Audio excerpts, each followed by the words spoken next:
Sports Talk Daily with Andrew Hustler Paterson and Michael Remus.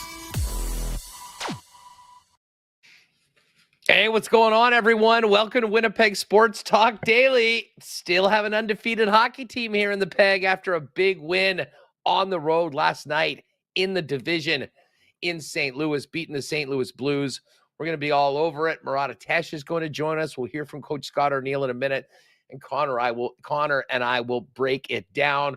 We'll also dive into the league overall in the big 32-team, 16-game slate last night with Jonathan Davis. You know him as West Coast Hockey, VSiN's NHL analyst.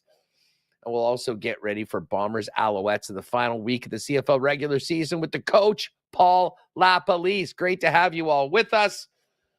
Of course, we will get to the cool bet lines a little later on. Much quieter night tonight with only one game in the league and with everybody in action last night. But we'll be focusing more on the game that happened in St. Louis as opposed to the other 15 when we get going.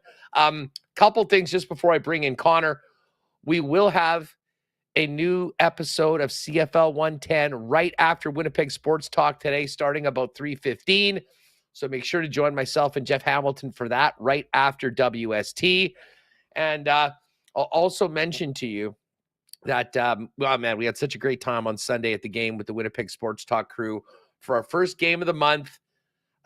Start planning right now to join us for the other 5 games of the month with the Winnipeg Jets.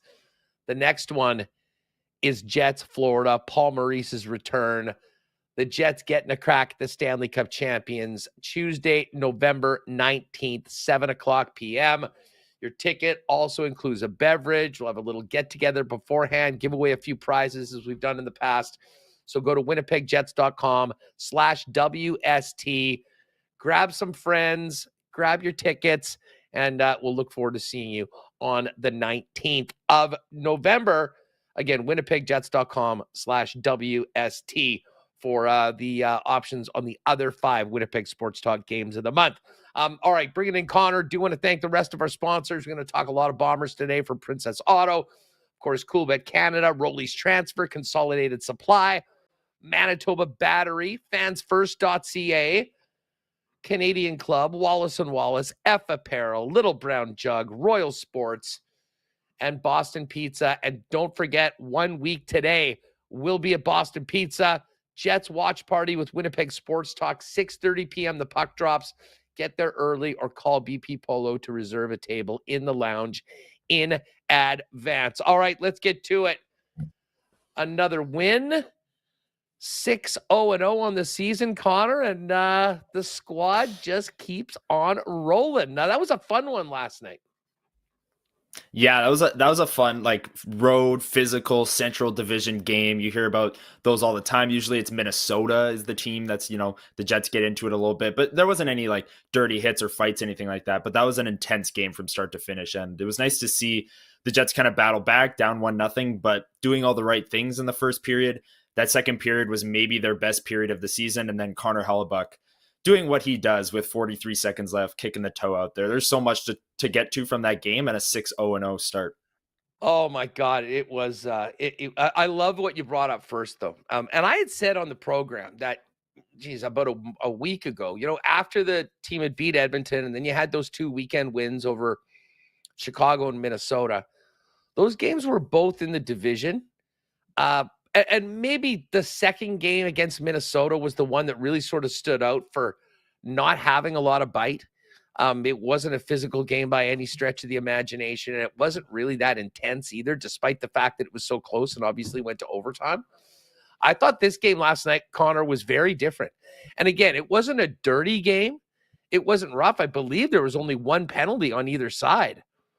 But, when the Jets were down early on 1-0, once again, guess who? The captain, Adam Lowry, made a point of really having a couple very physical shifts and laying the body. And it seemed to get the Blues into it, but the Winnipeg Jets as well. And the rest of the team followed. And, I was impressed with a number of things last night, but the way the Jets sort of amped up their aggressiveness, their physicality, and not just the usual suspects. I mean, this was This was one of those division games where everyone needed to be pulling on the same rope. They did exactly that. And I mean, as you mentioned, there was a lot of different individuals that had their hands in it, but this felt a lot more like a Central Division game last night from where I was sitting. Yeah, I totally agree. And we've brought up, the Jets had the offensive explosion over the weekend against the Sharks and the Penguins. This game a little bit different. It was 3-2. It wasn't an offensive explosion, and they got maybe a little bit more back to their team identity of shutting down the Blues, especially in that third period. But yeah, it's nice to see, with the loss of Brendan Dillon, a big talking point in the offseason was that the Jets were, losing some physicality and some toughness. And like you said, this wasn't a dirty game by any means, but this was a game that was a little bit tougher, a little bit more intense on the road, hostile environment. The Blues score in that third period and the crowd gets into it. It was nice to see the Jets calm everything down and play really strong from that point forward in that third period. But yeah, I 100% agree. This was a team effort, and the Jets were up to the task for a St. Louis team that actually has had a pretty good start to the season, but just lost Robert Thomas actually from that game. But whoa, yeah. I just got a note that 6 weeks, apparently, a broken ankle last night. That is a devastating injury for St. Louis, who, to your point, we're 4-2 coming into this game and had acquitted themselves quite well. And, weren't playing catch up right from the start of the year. The big question now for St. Louis is when you lose your number one guy in the middle, can you keep your head above water while he is out? I mean, listen, there's a lot of teams that have this question right now, but who that number one center is going to be, how you match up down the middle. You lose your number one guy, and it puts a lot more on everyone right now. And listen, I don't know whether I'm really sold on the core players of the Blues. I mean, and Thomas and Kyrou, I mean, they got their big contracts. Last year was a real disappointment. But Thomas in particular was really, really productive. And that's going to be a big, big hill to climb.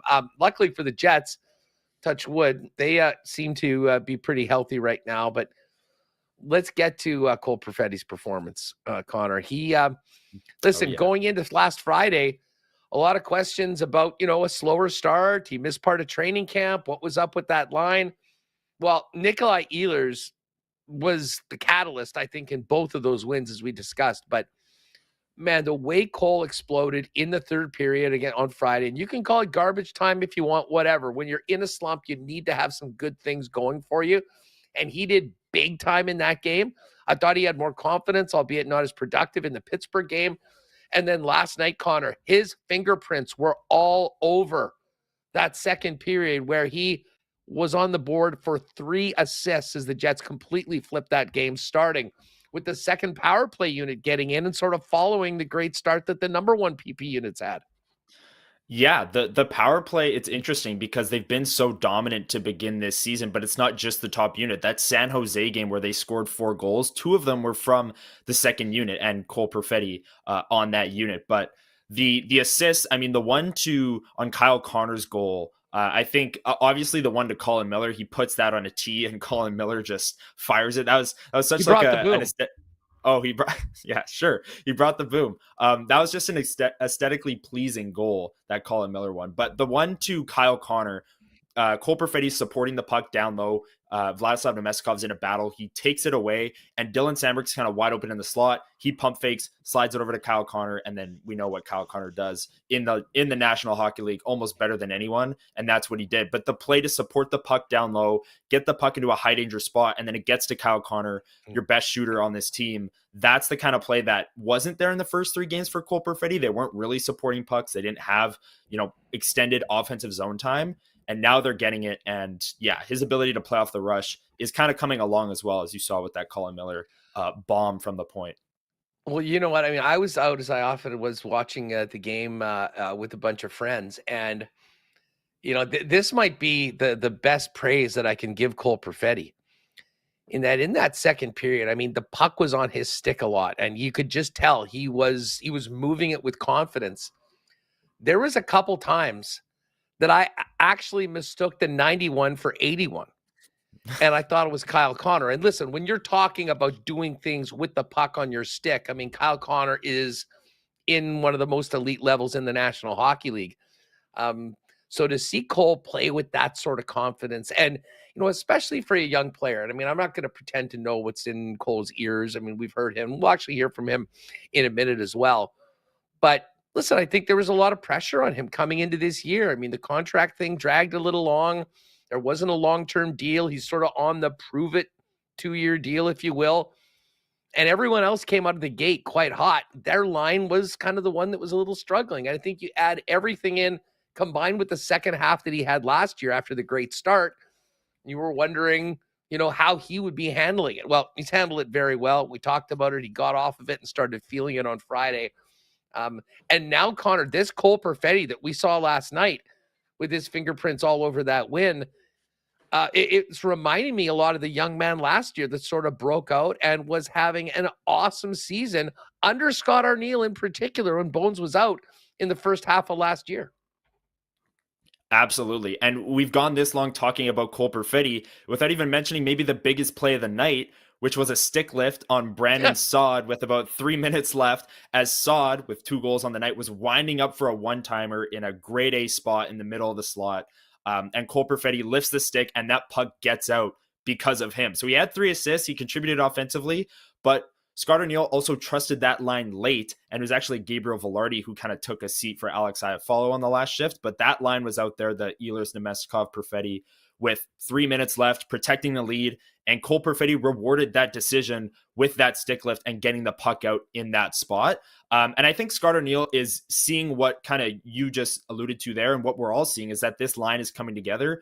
The first couple of games, we had the debates, who's the second line? We're now starting to call the Lowry line the second line. But last night at even strength, the second and third line, whichever one is which, we're actually pretty even in terms of deployment in a road game where, Scott Arniel doesn't control the matchup. So maybe he's just rolling his lines a little bit more. But that line has more than earned a bump in time on ice, not only for their offensive contributions, but for that stick lift that Cole Perfetti had and what they're doing defensively as well. So it's nice to see them get rewarded, get some more time on ice, and they're rewarding the coaches too because they're putting up points and preventing them.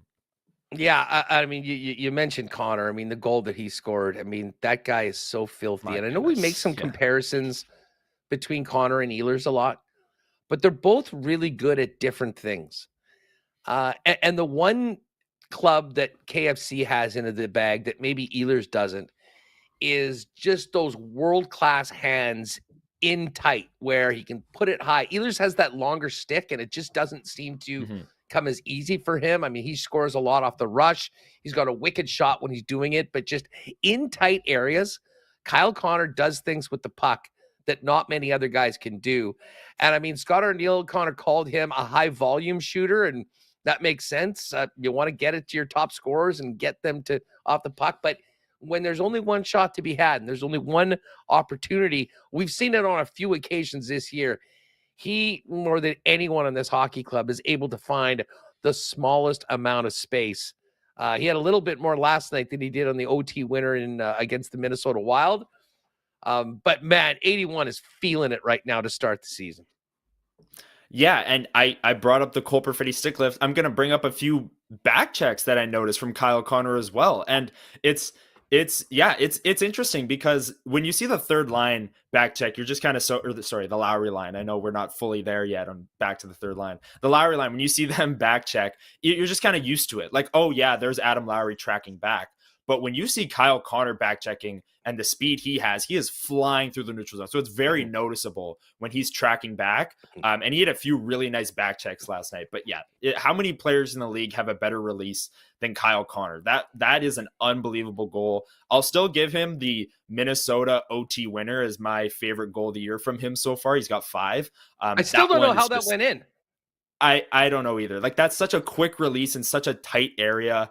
And he's unbelievable at that. And we saw it again last night. And not many goalies can stop that from that area. I'll tell you that. Hey, one other guy I want to kind of single out for such a strong game last night is a guy that has taken his fair share of shots over the last couple of years, but has continued to build off a great start, and that's Neil Pionk. Pionk had a monster game. Now, I mean, I know he and Sandberg were on for the first goal against, and I thought Craig Button did a pretty good job of breaking it down in between periods. I mean, he was sort of, he said, you want your defense to be aggressive on plays. He basically got picked. I mean, it was a pretty good play by St. Louis to kind of not so accidentally be in the way and just create that extra space. And then Dylan Sandberg lost his footing and basically fell in front of the net, and it ended up being a somewhat of an easy rebound. But beyond that play, like Pionk is moving the puck with incredible confidence. And one of the guys that I was with, I thought made a great point. I mean, the Niederreiter goal on the power play, unbelievable deflection, but that was almost as much a pass as it was a shot, or at least a shot for a tip. I mean, Pionk saw the lane. He had the time. Nino was there. He immediately shot the puck into that area where good things can happen. And listen, I mean, this is a huge year for Neil. Obviously, that has a big effect on the team. You got to love what we've seen from number 4 right now because, you know, early on, and again, there's a lot of hockey left to be played. I'm not making any overreaching conclusions on the entire season. But improved Neil Pionk was something that the Winnipeg Jets were going to have if they want to be contending with the top teams in the league. And they have absolutely got that so far. And I'll give Dylan Samberg a lot of credit playing alongside him. I mean, this is the best version of that pairing that I think we could have expected. And they're doing it right out the gate. Contract year Neil Pionk, he's back. He's back in prime form. And honestly, like Dylan Samberg's in a contract year as well as a pending RFA. So those guys both have a lot to prove. Samberg stepping up into the top 4. I always write my next day takeaways over for illegalcurve.com. And one of my takeaways from last night's game is that pairing has been really solid to begin the year. They've outscored their opponents, I think 7-4 at 5-on-5. Which is a 63% goal share, which is elite. Like if your second pairing is doing that, that is fantastic. And Neil Pionk has 7 points through the first 6 games here. A lot of that coming on the power play as well. And if people remember that contract year, he was on the top power play for the majority of it. Really good power play player, being able to move players around. And then, like you said, knowing when to get pucks to the net. And it doesn't have to be a full wind-up Colin Miller-esque slap shot when you're getting that puck to the net. Just get it there, and Nino Niederreiter can make an unbelievable deflection. Or the rebound kind of spits out, and Nino's kind of all alone in front there with the only guy to bang it home. So I've really, really liked that pairing so far. I think Pionk and Samberg, we've heard about the connection off the ice too, but in their exits and their breakout passes when they're resetting in the neutral zone, they have a connection, and Pionk's moving the puck to Samberg well, and they're both skating really well. And I've loved what I've seen from that pairing so far through 6 games. Yeah, no, it's been nice to see. And listen, Colin Miller, I thought, continues to really fortify that third pairing. And as I said, the guy's got a cannon and was able to bring the boom last night on a very, very big goal. Listen, let's hear from Scott Arniel. It wasn't an extensive presser last night, but he did talk about Cole Perfetti and obviously a big contribution from the second power play unit that was a big part of that turnaround in the second. Here's Coach Arniel post-game last night. About the first period, it seems like both teams really checked well. There weren't a lot of chances to be had. Yeah, I thought our first 8 minutes we were a little bit slow to the gate. We weren't real crisp on what we were trying to do, and kind of were. St. Louis, I thought were better for the first 8. Then we got going, and I thought we were a lot better for the last 12. I think 2 teams kind of feeling each other out a little bit. I thought we were really good in the second, though. Yeah, what sparked the turnaround for lack? That was just more, we got out of our zone a lot cleaner and fast. We won a bunch of battles, obviously scored. We got the power play goal and then the Miller goal. Those are just, we got rolling again, and that's kind of got them back on their heels. I think that, once you can get a lead on the road there, we can get into kind of how we really wanted to play. Cole talked about the importance of his defense. I mean, obviously it's the 3 assists, but I mean, that stick lift might have been his most important play of the game. Yeah, you know what? Like I said to you guys, I've never been disappointed how they've played without the puck, and especially in our end of the rink. It wasn't like they, when they were, struggling to score points early on. It wasn't as if, they were a hindrance in our end. They've all recognized that they have to play just like everybody else without the puck, and like you said, that pop on the stick, but just a lot more of not getting stuck in our end of the rink for extended times, and then going out and once the puck's on their stick, going using their skill set like they've been doing lately. Would you describe the importance of that second power play unit scoring again? We said that we're not relying on just our top unit there to be the guys. If you're a double threat like we've been starting to show most of the season here, that When those guys go out, when they have that attack mentality, usually the clock might be a little lower for those guys. It might be 40 seconds left. They have to have that mindset to attack the net. And, you know, P shooting that puck and, you know, big body getting to the net front. That's what it's about. And, you know, I thought they took advantage of that situation. Would you describe that shot from Kyle Connor? You've seen a few of those over the years. Well, that one, Millsy, those were two bullets. You know, both those guys. I think that, you know, I think get some credit to Vladdy, drove to the back post, and I'm not sure if their goalie was maybe thinking, or, you know, a little bit looking out of the side of his, you know, seeing maybe that Vladdy's off of there. But, you know, KC, that's just, yeah, it's a goal scorer's goal. All right, so there's Scott Arniel last night, short and sweet after the win, and then heading over to Seattle. I'm really interested in this game tomorrow night, Connor. And I mean, listen, you know, we can talk about, you know, the schedule so far that the hockey club has played. You got to take advantage of this. And I mean, listen, it's not like Seattle's a terrible team or has a bad swap, but I mean, all of these games winnable, and credit to the Jets for getting it done.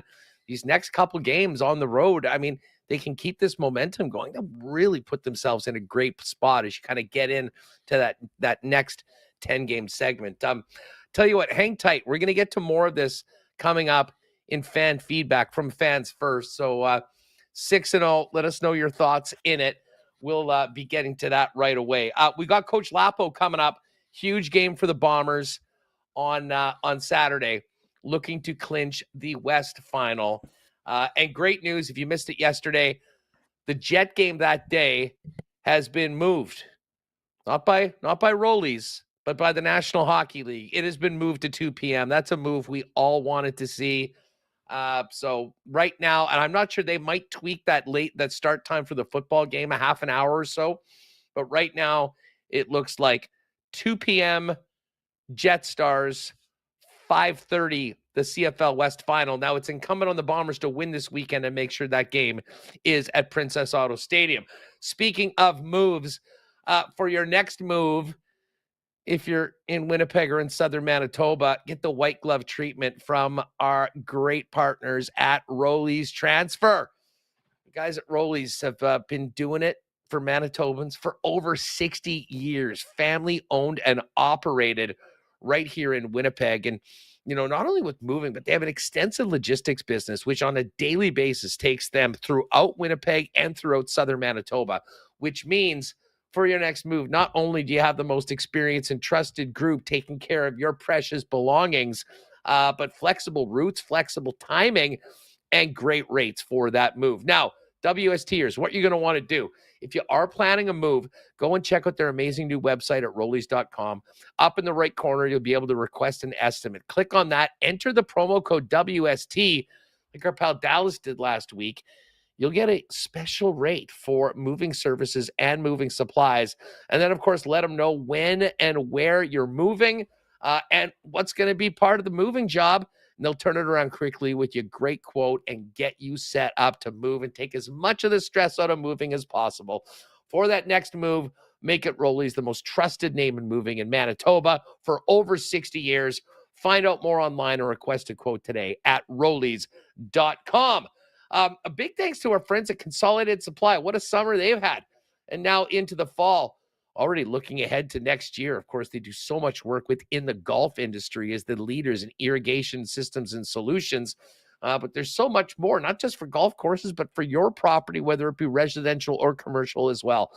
Artificial turf, golf carts, both new and used, and some amazing vehicles that you wouldn't associate with golf carts, but with a great industrial purpose from Club Car as well. Consolidated Supply has them all. They've got other great options for your property like hot tubs and amazing outdoor kitchen options. And they're the leaders in small engine parts and repair. Pop by and see them. Consolidated Supply, open to the public at their showroom, 1395 Niagara Road East, or find out more online at cte.ca. And just before we get into some football talk with Coach Lapo, Manitoba, are you ready for winter? Well, Manitoba Battery can help you that. Yeah, it was a great summer. We were boating, we were camping, we were on ATVs, batteries for literally everything you get in Manitoba. But the two that are the most important right now are your car battery and your truck battery as we get into what is to come in the coming months. Let Manitoba Battery get you set up and all ready for winter, and you can shop local, get the best prices in town, period. Beating the pants off the big box stores. And the best service in town as well. You can see them at their original location on Logan Avenue, their new location on the south side on Dovercourt Drive. You can also give them a call or order online at manitobabattery.com. They'll deliver your batteries for free anywhere inside the perimeter with any purchase over $60. It's just that easy. Your local option, the best deal and the best service, Manitoba Battery. Check them out online at manitobabattery.com. All right, we'll get to some more hockey talk. Marat's coming up. Jonathan Davis, West Coast Hockey, but we got a big football game coming up on Saturday, and no better person to tee it up and talk about what the coaches are feeling going into this weekend than the coach himself, Paul Lapolice, who joins us now on Winnipeg Sports Talk. Lapo, what's up? Great to have you back on the show. Thanks, Andrew. Thanks for having me on, buddy. Always great. Hey, what'd you think about the Bombers? I mean, listen, we've been so used to the Bombers getting back to the Bombers of the last few years, steamrolling everyone. Kind of caught people off guard that with the stakes and what was at hand last Friday, stalled a little bit. What were your takeaways from the game last week against Toronto? Well, I'm sure that's a game that they as a team, probably the players and coaches looked at as a missed opportunity. You had 2 missed field goals. You had the stop at the goal line. You had 2 opportunities from the 1 yard line to get in. They don't get in. The 7 sacks. It just wasn't a great game for them all around. They had so many ways they could have found a way to win. They just didn't. So, they had a bye week to move on from it, learn from it, and now they got to go cross country to Montreal and take care of business. Well, we'll get to Montreal and in BC, who they played last week, in a minute. But how concerning? I mean, the one thing that stood out to me from the game last week was, what was happening on the line of scrimmage? And listen, Toronto's got a great defensive front, but man, Zach Collaros sacked 7 times. How concerning is that? And, when the Bombers are at practice this week, getting ready for what's to come this week and in the playoffs, is just simply need a better game from your offensive line, or is this more of a team thing that maybe they weren't at their best on Friday night? Yeah, I did a breakdown of all 7 sacks and kind of showed, it's not always on the offensive line. Sometimes there's a coverage sack where there's not enough people open, and the sack goes to scramble, the protection just breaks down. That's certainly not an O-line perspective. There's a couple times that Wynton McManus blitzed and beat Brady, and that causes a sack. So, you can't always put it on the offensive line. It's a collective unit doing their job well. I think they're going to have to make sure that this week that, they do an opportunity to make sure they get ball out of Zach's hand quickly when they need to. They max protect when they want to take their shots downfield. But, those guys kind of know what they're doing. Again, Toronto's a very good defensive front. When you're stopping the run, they did a pretty good job of stopping the run and not allowing, and putting the ball into Zach's hand, throwing more. That's second and long. That's what's going to be hard. So I'm sure they want to get into more second and short situations where they don't have to throw it as much. It was interesting. The Bombers in previous bye weeks have sort of, let the players do what they're going to do, take off. It seems, Coach, the late bye week, especially going into a game with as much significance, is a little different. From your experience, how do you handle that? And how do you treat bye weeks differently at different parts of the time? And sometimes does it matter as much about how the team's been playing beforehand than what your schedule is? No, I don't think you really set your schedule. You set your schedule during the season. You say to the players, hey, you tell them in training camp on week 6, you're going to go, you've got the ability to go home on this date for your bye week. Because you understand a lot of these players don't see their families and they want to get home. So you try not to go, we lost this week, we're not going anywhere. You set that schedule in advance. But from a coach's standpoint, a later bye week is great. In 2019, leading up to the Grey Cup, the Bombers had a bye, and I was the offense coordinator. I spent every day with Zach Collaros and spent extra time. And you have the ability right now, I'm sure during this bye week, both sides of the ball for Winnipeg is breaking down Sask film, breaking down BC film, because they know they're going to face these football teams. So the bye week gives you a week of preparation for the playoffs. So that's why the later bye week can help sometimes. And I'm sure that gets them a head start on game planning for whoever they're going to end up facing. Now, we know Ocean, the Bombers are going to be all business, looking to go in and win this football game. Montreal's in a very different situation, Paul, but they did not look good at all against BC last week. And I think you could argue that their best football was played in the first half of the season. Take us into Jason Moss's office right now and the options and the decisions they have to make about who plays, who sits and stays healthy, knowing that you've got another bye week next week, and then it's a game that really does matter, the East Final following that. Yeah, you've heard Jason say this all the time, that we don't believe there are meaningless games in professional football. So I'm sure they're frustrated as a team how they've played the last couple of weeks. Vernon Adams had a really nice night last week against their defense. So I'm sure they're going to want to perform at a high level because this is their last game before the hosting the East Final. So you're going to see some players sit down, but you're also going to see, you can't sit everybody down. That's what people sometimes think. So, a couple of players on defense probably get sat down again, but I think you're going to see a focused team wanting to win a game at home against a good opponent. And I just don't think they've been happy with how they played the last couple of weeks. I'm sure if you ask them, they think they can perform better. Certainly last week, I've got to ask you about what we saw last week. You can kind of comment on, the Montreal side of things, but I think the most interesting side, certainly from the West, is just how different the BC Lions look with that shot of energy that was with Vernon Adams back. Honestly, Paul, they kind of looked like that team that was barnstorming the CFL in the first 6 weeks of the season. Yeah, 526 yards of offense. VA was 26 of 36, 385 yards, 72% completion, 2 TDs, 330-plus plays, and 5 rushes for 40 yards. So, like, the thing that's interesting about VA is I said this, that when he goes back to play, he's looking for the deep shots, and he trusts Justin McInnes to be able to get those deep balls. And he threw a bunch up to him early in the game, first play of the game. So he's providing a spark to them, and they did. You're right, Andrew. They look different. They look different on offense. They can move the ball very well. And when there wasn't anybody open or protection broke down, he took off, and before you knew, it was a 15-yard gain. So yeah, he looks like the MOP player that it was. So that's going to help them dramatically. And if they have to outscore people, they can maybe outscore him with how he's playing with his the talented players he's got on offense. Just considering what we saw last week and just how things have gone for the last 8 weeks or so or whatever since Nathan's been back.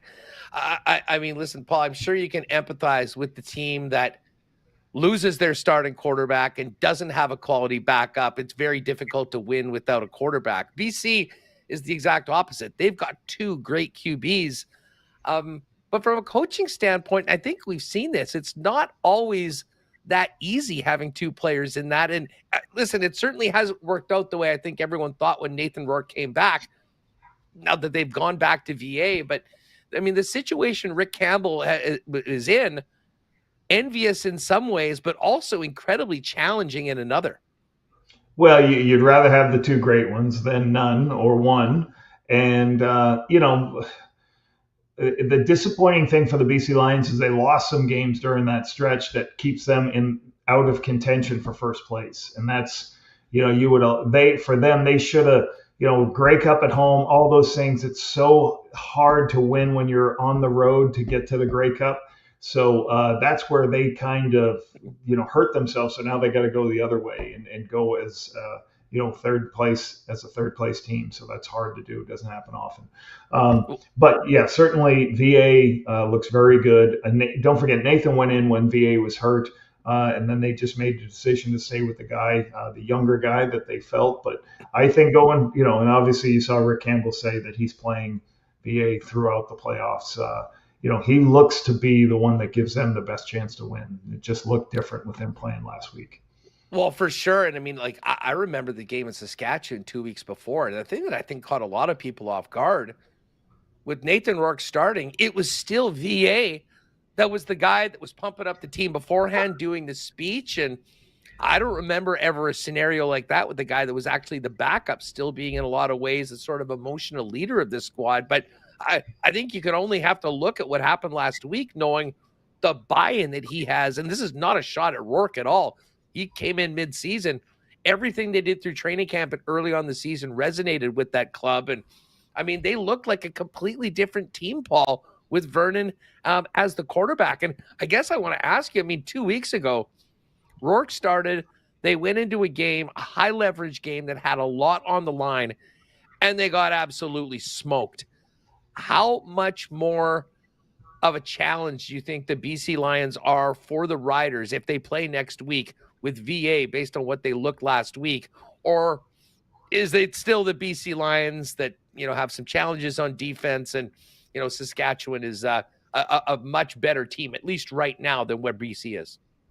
Well, I think with VA pumping up the team and all that, like, that doesn't work unless you have a great room, and you have a great football room. Everything you hear out of there is how great Vernon is, how great Nathan is, and, how those guys handle each other. And so, like, if you've got guys who care about each other in the quarterback room and are good teammates, even though they can put aside personal things, and that's what's happened over there. So that's why you have such leadership from that group, and either guy can be a leader to them. Now, for the biggest problem for the BC Lions this season is they are 6th or 7th in turnover margin, and they're not, they're turning the ball over too much. And when you're going to face the Riders or the Bombers, you better not turn the ball over. The other area of concern for me, a couple of weeks ago, I researched them, and I said they got to score more touchdowns. They're 8th in the CFL when they get into the red zone, inside the 20.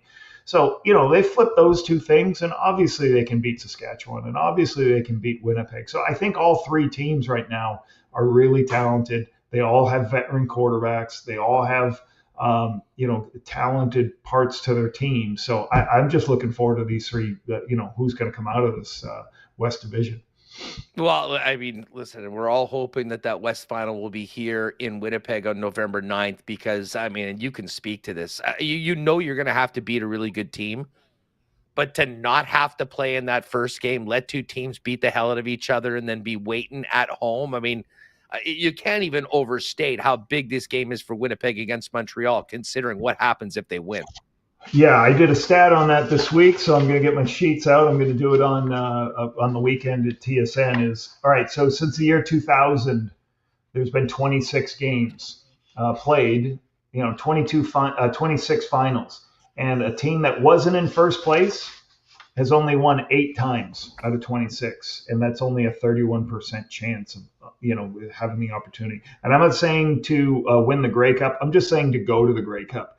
And it's just when you're at home, when you don't have to play a game, when you get that week off to prepare, you get people healthy, it's so much easier to just win one football game and make it.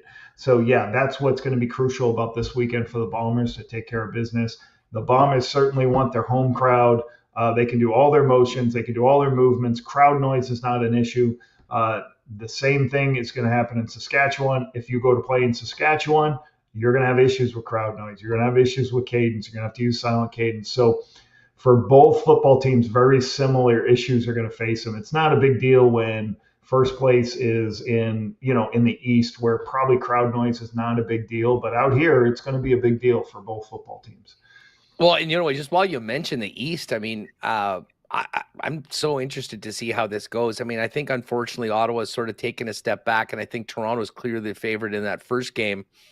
But I do wonder just how, I mean, we saw a second place team shock a first place team last year. The roles have sort of reversed, but it's certainly like right now going into this final week of the season, Paul, I'd almost argue that the Argos look like the most dangerous and maybe the most complete team right now in the East. Yeah, the interesting thing about the Toronto Argonauts is how well they're throwing the football now. And they're still statistically the worst passing team in the league in a lot of categories, but it's a tale of two seasons. Once Chad Kelly's come back, they didn't even try to throw the ball early in the season. But now that Chad's come back, they can get the deep shots downfield. He can use his legs to create first downs. He's looked really good. They still can run the football. They got a good O-line, and their defense has been lights out. That front four has been spectacular. They're hard to run the football against. So they do a lot of things very well. So the Toronto Argonauts they're at the right time. They are peaking, and they're going to be prepared and ready to play. Ottawa, and it'll be interesting. Ottawa gets to have this week to prep to play the same team they just played. So, and Ottawa won one of those games, but they got some takeaways. They got some scoring on defense. They just got to play, they play their game. They play at a high level. They got a chance, but Toronto's playing the best in the East right now. Paul Lapolice is our guest. Check out his YouTube channel and give it a sub if you haven't already. It is at Coach Lapo. Paul, for maybe people that missed you when you kind of launched this earlier on, just fill people in on what they can find at the YouTube channel and what you have cooking going into the final week. And, of course, next week when things get real come CFL playoff time. Yeah, there's about 220 videos from all, if you want to watch your football team, and, usually there's a breakdown of each football team. We've kind of gone from 50 followers to 1,400 followers. But last week is a new thing. We started, and I'll start doing this every couple of weeks, calling it Coach's Podcast with Paul Lapolice. So we did a Weston Dressler podcast, and Hall of Famer. I was fortunate enough to coach the Riders and the Bombers. So we have a nice hour talk, and we break through a bunch of things. I have teammates telling embarrassing stories, questions that I get to ask them. We have a speed round of quick questions about the CFL, and we do some leadership talk and just kind of go through. And that's been a lot of fun. So you can see that at the website or at YouTube under Paul Lapolice. So that's just got dropped. Yeah, check out Coach Lapo. I'll throw it in the chat, but if you haven't already, get over there. Give Lapo a sub and check out some great stuff. How is Weston doing now? What's he doing post football? So he is working for a medical company, and he helps assist doctors, or like his product goes into, like if you get a new knee or if you get a hip replacement. So he works for a team a company that sells those to doctors. So he goes into the operating rooms and helps just educate people about their products and stuff. So, and he's still down in North Dakota? Yep, North Dakota, 4 kids, and doing really well. Had a great experience in the Hall of Fame, and he still watches when he can. He says he's a little busy with 4 kids, but he'll be watching the playoffs. Well, I think there is still a very good chance that it could be the best rivalry in the CFL, Bombers-Riders, for a trip to the Grey Cup. I'm sure his loyalties will be divided in that one, considering the time he spent with both of those clubs. But when are we going to see you on the tube this week? I'll be in Friday and Saturday, and then I'll be pretty much with all the playoff stuff, and then I'll head out to Vancouver probably Wednesday, Grey Cup week. Perfect, Coach. Well, listen, we'll look forward to seeing you on TSN. We'll keep following and trying to direct people over to the at Coach Lapo YouTube channel, and we will definitely look forward to seeing you in Vancouver. I just hope we're bringing the Blue Bombers with us. We'll find that out over the next 3 weeks. Thank you. Good talking to you. Appreciate it. There's Coach Paul Lapolice joining us on Winnipeg Sports Talk. Of course, he'll be all over the TSN broadcast on the weekend. But again, if you really like, there's nothing better than being able to get into the mind of a coach. And Paul's just done a great job with this YouTube channel, talking about all the teams, but some great Bomber content, great Rider content as well. So fans of the league should definitely check that out. All right, let's get Connor back in here. We've got Murat joining us in 10, 12 minutes or so. Connor, before we get back to the hockey, I want to hear from Cole Perfetti. We're going to get to fan feedback from fans first. How are you feeling about the blue and gold in this situation they're in? As Lapo said, it was a missed opportunity last week at home to get that win. They've earned themselves another opportunity to do it, though. The stakes are high in this one, the final game of the season in Montreal. Yeah, I think Lapo hit the nail on the head there. Like that game against Toronto was the chance. And the Bomber, call it what it is, they blew it. They missed a couple field goals. Zach Collaros came up a few inches short on that third down, and they end up losing. So now you got to go on the road against the best team in the CFL if you want a bye week in the first round. And this is also, there's so many games this year early on, especially that 0-4, 2-6 start, where you could have looked at it and said, okay, the Bombers should have won this game, or if they didn't turn the ball over 4 times, they should have won this game. But I am feeling confident. I think last week was sort of the anomaly out of the, 7-game winning streak that the Bombers were on up until that point. And I think coming off a bye, getting a little bit healthier, getting a little bit more rested, coming back to practice a little bit earlier, like you said, a little bit more prepared. I'm feeling confident about the Bombers this week. I know they had a little blip in the winning streak last week, but I'm feeling better going in after the bye than I was going into the bye, I guess. Yeah, I'm with you, but I think that, in some ways this is maybe a good thing for the Bombers to go in and what sort of feels like a playoff game, although you do have an out, but man, the road becomes so much more difficult with the extra game, with having to go on the road to Saskatchewan if you're lucky enough to win that first game to get to the Grey Cup. And I would almost argue for a team like the Bombers that is a more veteran team, with some older players, some guys that have been there before, that extra, the not having to play the first game, adding in the extra week of preparation, but also rest, I think probably helps the Bombers maybe more than it would any other team in a similar position. Not to mention, as Lapo pointed out, a difference-making crowd that is going to be there when the Bombers are playing in the playoffs. Yeah, I think that's the biggest factor of having the bye and hosting the West Final to me is,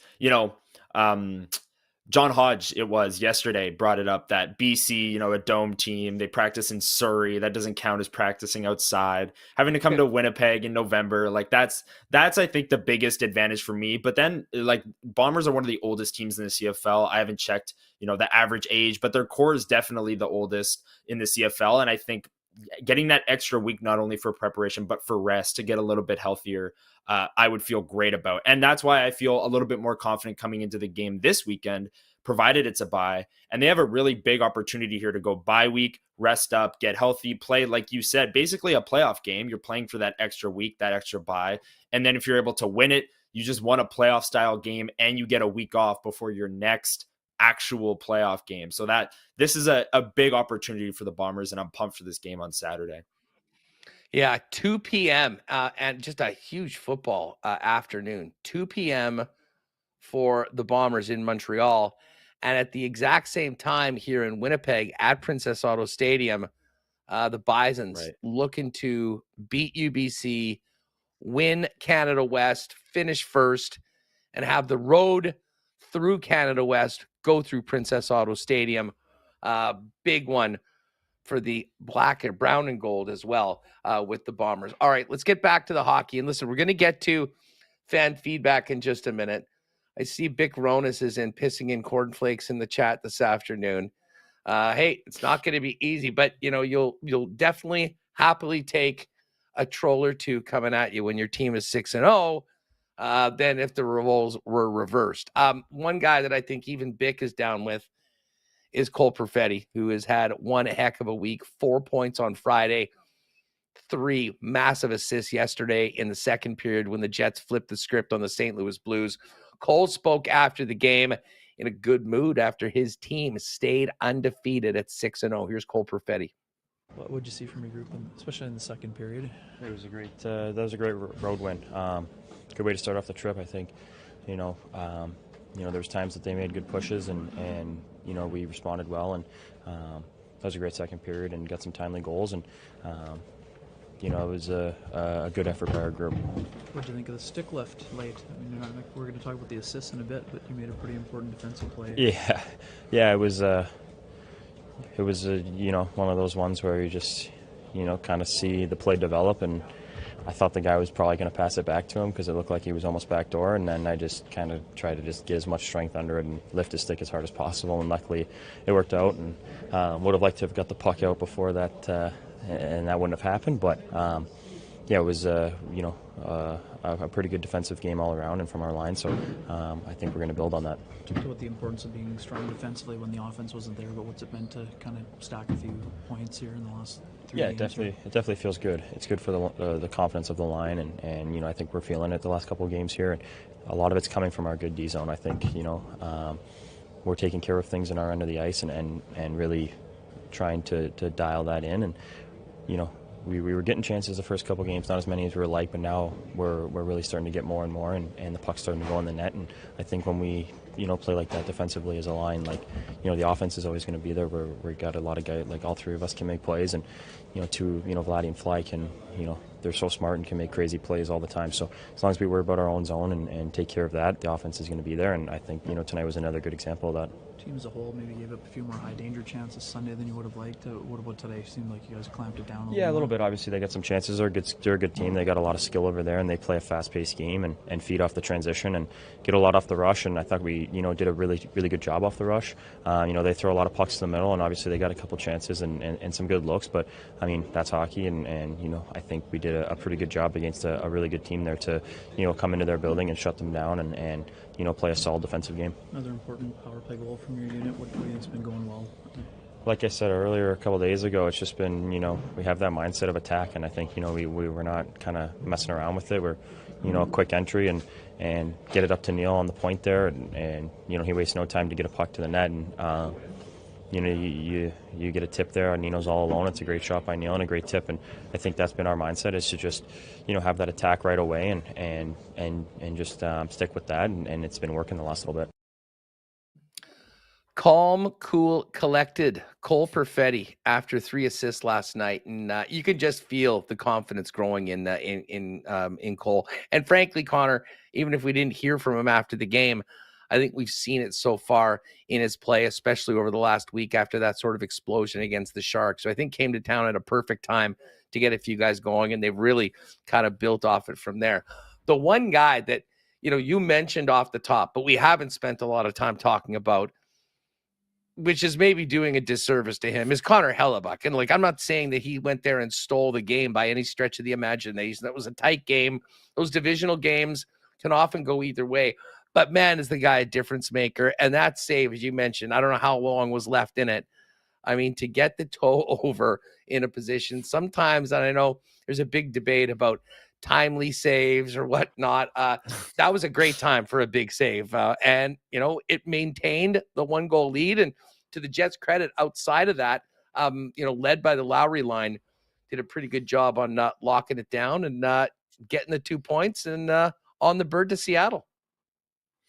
Every save is a timely save, Huss. Come on. That's no, I'm kidding. You got to have every save, right? Every save is timely. No, I'm joking. But that toe save was unbelievable. And I know Shen didn't get all of it, but Hellebuyck did still stop the puck. It was on its way into the net, and he did get that toe over. And it was just a mad scramble in front. And the Jets were trying to get the puck out and couldn't. And then the puck got to the side of the net. Dylan Sandberg took a whack at it, missed it. And then Connor Hellebuyck saves the day. And then again, maybe the Jets go on to overtime and win it, or they lose in overtime. But there's no doubt when Connor Hellebuyck's in net, and the Jets have had, between Comrie, who had a pretty solid start, and then the 5 games of Connor Hellebuyck, who's putting up even better numbers than his Vezina numbers were last year. The Jets have had the best goaltending, or at least top of the league goaltending, which we've come to expect over the last, decade, however long Connor Hellebuyck's been a Jet. My favorite line yesterday in the chat was from T. Will. Shouldn't be glossing him like this, although I'm pretty happy with T. Will for the whooping that he gave Remus in fantasy football and hockey last week. But saying it's no longer a matter of when the Jets will lose, it's if the Jets will lose. Let's hit the chat right now and see if people are as fired up as they were going into last night's game. Of course, fan feedback on Winnipeg Sports Talk is brought to you by Fans First, your best option for buying and selling tickets on the resale market with no fees, period. What you see is what you pay. And take it from a season ticket holder that on occasion needs to move a couple of tickets. From a selling perspective, the most customer-friendly, simplest, with great customer service platform you can if you do have a couple extra tickets that you are looking to move. Fansfirst.ca. Use it if you haven't before. 5 fans, 4 fans, no fees. With the exception of 1 or 2, Connor, I don't think it's a surprise that people are fired up. Now, listen, you did a great job of posting, the expected goals and where the Jets are right now is number 1. Far exceeding what, as by definition, would be expected. But then KF pops in. You can't use the advanced metrics over a 1-game sample size to predict the outcome of a game. They're meant to project results over time and a large sample size. And, when we hear what Cole Perfetti just said, I would suggest that, all the players, but especially the guys that maybe aren't known as defensive dynamos, they're buying into the identity of this team. And with that, strong defensive play gets you the puck and gives you more chances at the other side. And, we've seen a lot of good transition. I think the defense needs gets a lot of credit on that. But they are getting that momentum. And a lot of times, as Cole just pointed out, it's starting with doing the right things defensively, and the good things will come. And it is definitely coming for the Perfetti, Nemetsnikov, Ehlers line right now. Yeah, and I think that's a great point, is that you can't look at, analytics from a one game sample and paint the picture of a full season. Through the first 6 games, the Jets are still below league average in generating and both preventing scoring chances against. So that is something, like, I think they're 6-0, and I don't know if people agree in the chat, let me know, but I think they have another level that they could get to. They're still not the best version of the Winnipeg Jets that we saw last year early on. And yeah, they've got their special teams is unbelievable right now, which who could have predicted that? Their shooting talent is off the charts. Like, we spent the first couple minutes talking about that Colin Miller shot from the point and that Kyle Connor shot from kind of like outside the circles. Those aren't high danger chances, but they have 2 talented shooters. Like, Colin Miller has one of the best slap shots in the league. Kyle Connor, we know he's one of the best shots in the league. And then you have the best goalie in the league. So that's if you have elite special teams, elite shooting talent, and elite goaltending, you're going to win most nights. But you'd like to see a little bit more of a sustained chance generation. Like, they lost the analytical battle last night, but they have Connor Hellebuyck, and their power play scored, and Kyle Connor scored, and Colin Miller scored from the blue line. So it doesn't really, project over a season that's how that they'll have success. But through these first 6 games, that is what has been carrying them, is the special teams and the goaltending. Like folks, it was a close game. I mean, it's the National Hockey League. There's a lot of games that are tight. I mean, that was one of them last night. And listen, for the beautiful save that Connor made at the end, with the toe save, I could point out to that amazing save that Binnington made, robbing Mark Scheifele of what we all thought was going to be a wide open net for him to tap it in. 2 good teams going at it, and listen, the Winnipeg Jets getting the win. Here's a little bit more fan feedback. Era Steele, I came for the Lapolice commentary, but stayed for the drama in the chat. True North Ducky, we could be 15-0. There's always going to be one person trying to find something wrong with that. Bart Oman, I guess this is back to a question about who the Jets have played. The Jets can only play the games they're presented with. Their job is to win those games. So far, mission accomplished. You make hay when the sun is shining. And Julian LeBoss here, I think this is very fair. There's some areas of improvement to be had in the past 6 games, but to say the wins are worthless, the Jets will inevitably crash out is absurd. I'll agree with you on that. And as much as we want to point to the fact that many of the players are the same, or most of the players are the same, and we know what happened last year, I mean, different year, different team, different coach, and players at different points in their career. And we've talked a lot about the competition inside the Jets dressing room right now for playing time, for contracts going forward.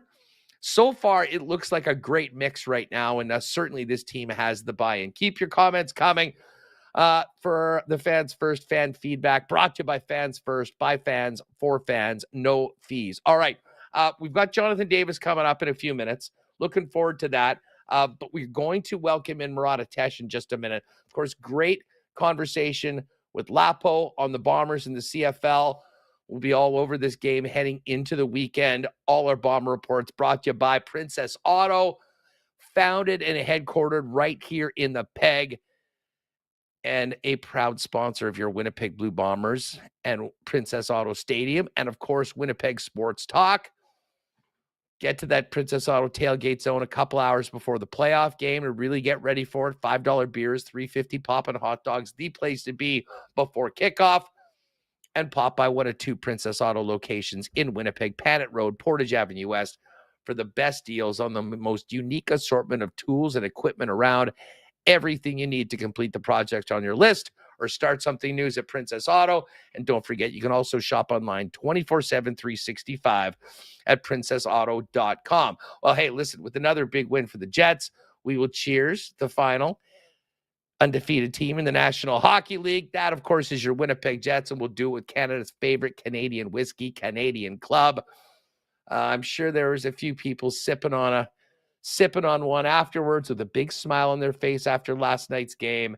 And here's to many Blue Bomber fans cheersing each other with the official spirit of the Winnipeg Blue Bombers Canadian Club at Princess Auto, seeing the Bombers move on, hopefully, to another crack at the Grey Cup in Vancouver. You can pick Canadian Club up throughout Princess Auto Stadium.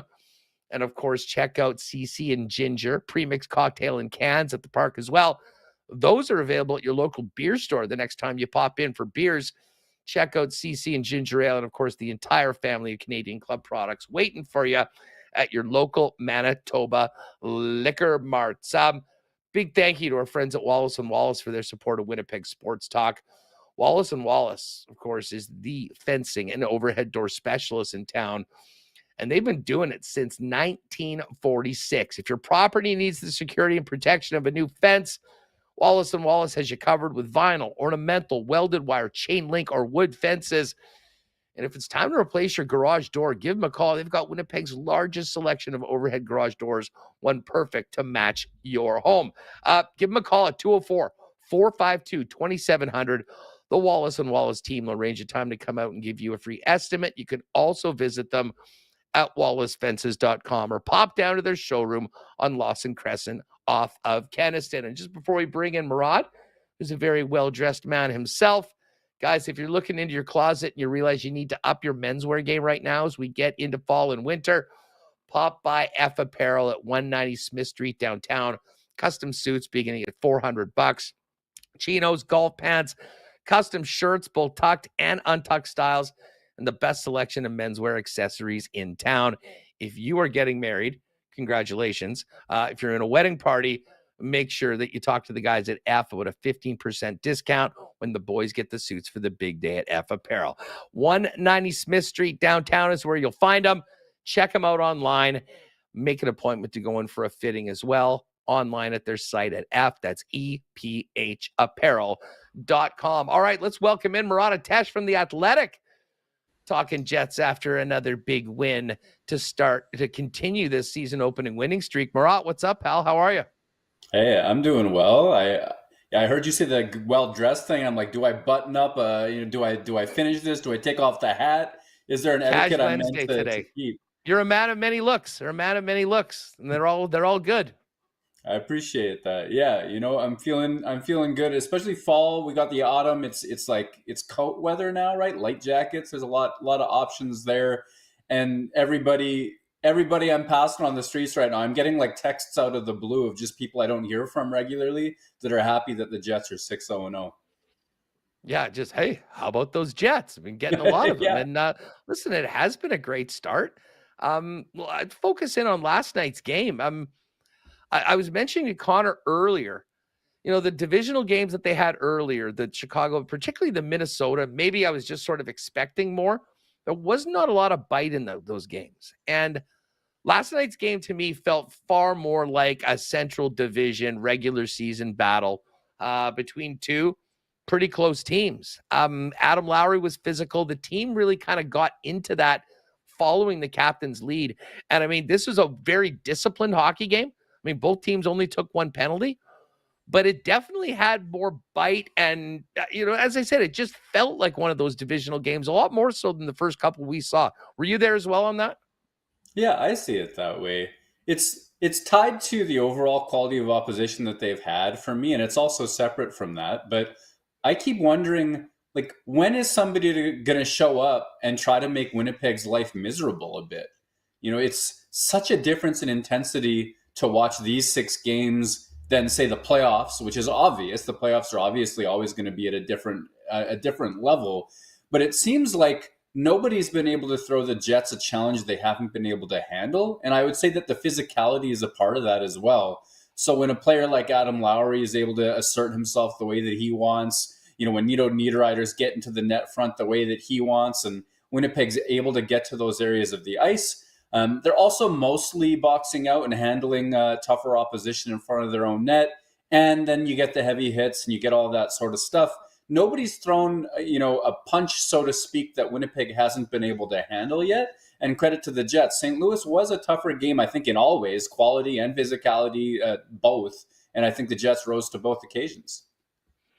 They did, and I'll kind of single out Lowry, and we'll see how this team changes, going forward. I mean, I think there are many people that will make an argument that while this team is talented and they're skilled and they're fast, are they built for playoff hockey, which often gets a lot rougher, a lot more intense, and I guess we'll see how things go from there.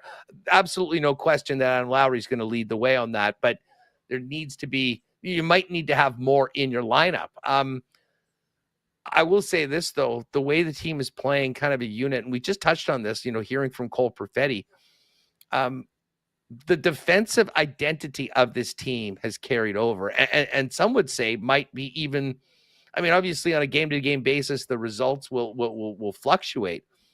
But, for Cole Perfetti to be as hot as he is offensively and talk specifically about how so much of that is starting in the defensive zone, I think bodes very well for the buy-in that the coaching staff is getting from this team early on. Yeah, and you could see that in Winnipeg's structure. Last night against St. Louis, even the slow plotting parts of the game, even the problematic parts, even the stretches where Winnipeg hadn't really gotten its offense going yet, their issues were not about the basic things like structure. The structure is good. Players are tracking back. Skilled players are tracking back. Give Cole Perfetti props for that. A key stick lift towards the end of the game, but he's been cleaning up plays in the crease, over a span of games now, and it's led directly to offense. The trackbacks from that line, great. The other interesting thing too is, you've got the Kyle Connors of the world making some really nice trackbacks as well. And that's a situation where that line can get caught in transition. And there was one exit that Connor didn't get the puck out. But if you're looking at line by line all of the way down, I think you're seeing those structural elements being taken care of. And it's the sort of thing when it's habitually based, they can kind of come off their dynamism, or they can come off that, that rolling shift after shift in the offensive zone. If they don't have that for a couple of minutes, people are still in position, people are still getting back, people are still working to play the defensive structure that has been ingrained in them over the last couple of years. And it just really raises the floor for what the team can be. It helps them get through those stretches of games until they can take over in those ways that they can, such as Connor's snipe set up by Sandberg and Perfetti, to use both of those guys as an example. Yeah, and Kyle Connor, we were talking before. Connor had, mentioned that, he scores on something that wasn't a high danger chance. Kyle Connor's turning into a human high danger chance. Basically when it's on his stick, something is going to happen, and the confidence that he's playing with, we shouldn't be surprised. The guy's scored at an incredibly elite level since he's been in the National Hockey League, but it's there right out of the season. But I wanted to ask you about confidence when it comes to Cole Perfetti, because the first few games, he was, I don't want to call it struggling, but, it wasn't really going for him. I think he felt the pressure of missing part of camp and catching up with everyone. I honestly think the Sharks came to town at the perfect time because, while they were out there quite a bit in the third period and, he had that 4-point game, 3 of them in the third, it seemed like just getting that good feeling, even in against a team that was completely overmatched, set him on a path to a much better place. And Murat, as I said, that was as physical a game as we've seen. It was a tight game. The St. Louis Blues weren't just giving away the ice. And Perfetti, with the puck on his stick, seemed to have just a level of confidence that we had not seen early on this season, and certainly at times in the second half of last season. What do you make of the last week for Cole and where he's at right now after such a big performance last night? Well, they're absolutely huge. Absolutely huge. One of 6 point per game players on the Winnipeg Jets. And especially after spending a summer telling people, hey, all of the signs point to an effective top 6 player here. Just get him in the offensive zone and good things will happen. That's completely vindicated. This is a player who has the hockey sense, who makes the reads, who makes the plays, who creates offense whenever he's in a good offensive context.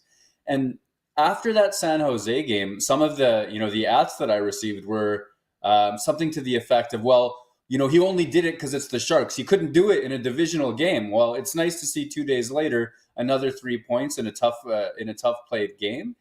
The interesting thing for me is I don't even perceive Perfetti to be firing on literally all cylinders at this stage. So, he's made some extremely high-level plays. He's put passes right on sticks at dangerous times. He's done those sorts of things. He's scored his goals as well. That power play, the first of his 2 power play goals the other day, where he pulls it back to himself and goes posted in. It was very similar to a Datsyukian move I've seen at one point. And that's just fun to watch. Oh, that was 100% a Datsyukian move. I mean, we were all talking about it after the game.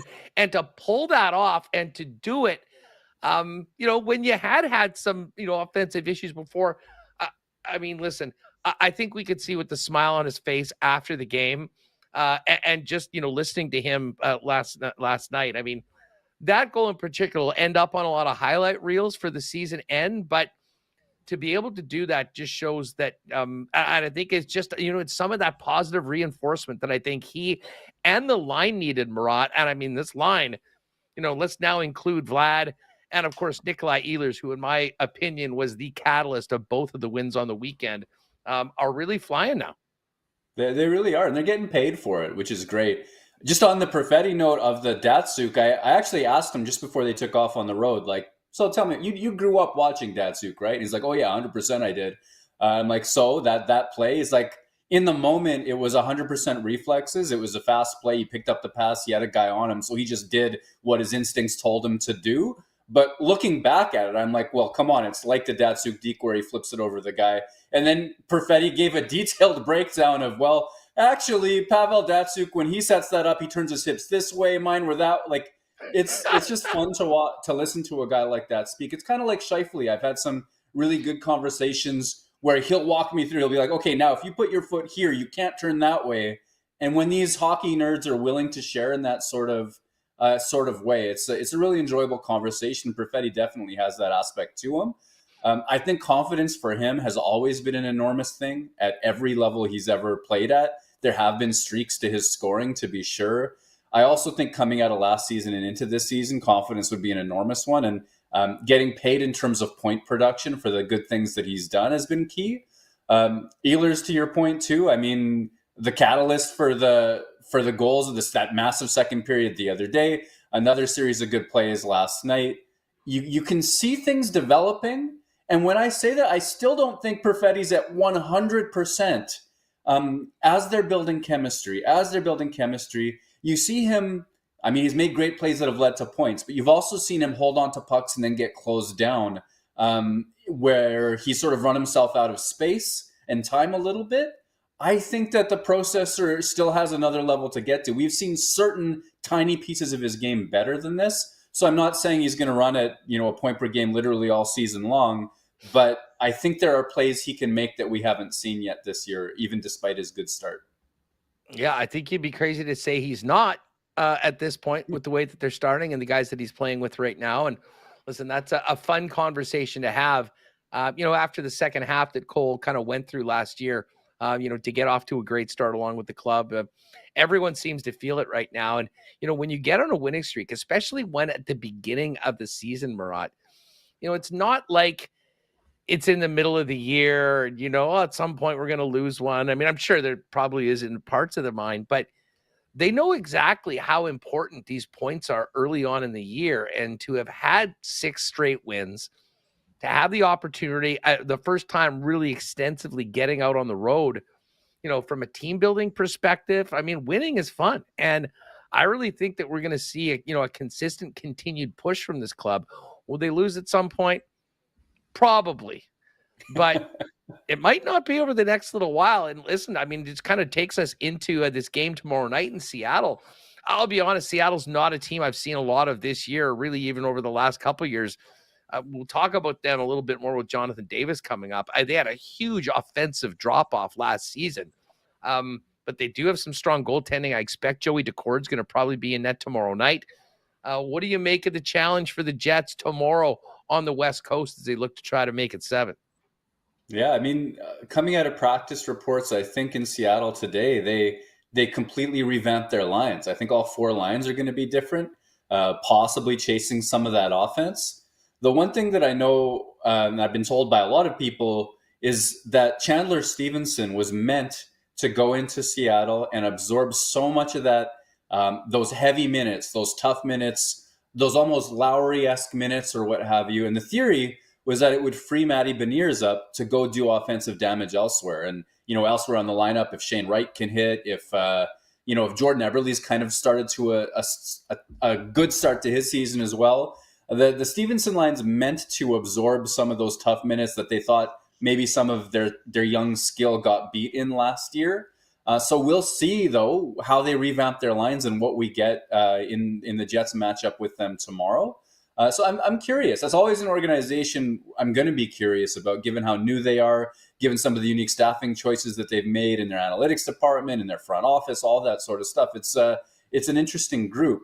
From Winnipeg's perspective, we talked about confidence for Perfetti a second ago. How about confidence for the coaching staff in terms of knowing the things that they've doubled down on over the offseason and heading into this year? The special teams, they have the number 1 ranked power play in the league. They're scoring at a clip they never did last year. The penalty kill modestly improved. Let's not pretend it's been amazing, but to go 8 out of 10 is still an improvement compared to last year. They've still given up the fewest goals against in the National Hockey League so far in this season. There's a lot of things where, the run it back mentality, okay, they just promoted the associate coach. There's nothing exciting or interesting about that. Well, they've actually went to work and they've changed some things and tweaked some things and doubled down on some things that used to work. I think this road trip that you're talking about and the confidence that the organization can have goes right up to the men in suits. Yeah, I mean, listen, and I think the perfect example of that, I mean, you were at tons of training camp too. I mean, they were relentless in practicing special teams. I mean, it may have been the focus throughout training camp and those practices going through. And I mean, Murat, we cannot talk about this start to the season without specifically going right to the power play. It was 1-for-1 again last night, and it was the second unit. Both units look, I don't think it's an exaggeration to say night and day from what we saw last year. And man, if that gets going, it's a game changer for the Winnipeg Jets. I mean, sometimes the fans that tweet and they comment on the chat in this show and they're on the radio and all that sort of stuff who complain about something are right, 100% right. And you heard so much. I remember at The Athletic last year, all the comment sections about the power play were they're stagnant, they're still, they don't move. It's the same look every single time. And while that might be an exaggeration to say it was literally the same thing every time and they didn't try anything, it was not nearly as dynamic as what they've done this year. And that is an enormous coaching impact. I think sometimes we overstate coaching impacts. We go on, based on who's winning at any given moment. Special teams are an area where coaches can really influence things. And Winnipeg has multiple plans on their power play. No matter who's on the ice, they can attack from the left, the right, the top, the bottom. They're getting people to the net at the right times. They have cues on when to move as well. Like if one person has the puck, the other 4 people are moving to more dangerous areas. There are so many things to like, and not only like in terms of the results, but to like in a way that you can believe in the power play. If a different PK unit gives them a fresh challenge one night, the entries aren't going, or maybe the Velarde play down low isn't going, something else will be there because they've practiced something else and those options are there. That is an aspect of special teams improvement where no, you're not going to run at 44% all year, but I think it is a meaningful improvement that's going to buy the Jets a lot of points as the season goes on. You got a great piece up at The Athletic. Winning games, building identity, 5 takeaways from the Winnipeg Jets' perfect start to 24-25. And one of the things that you sort of allude to is that, overall, that first line isn't really clicking on all cylinders. When do you think the dam burst for Gabriel Velarde? And just thoughts on what you've seen just over these last few games from 55-81 along with Gabe?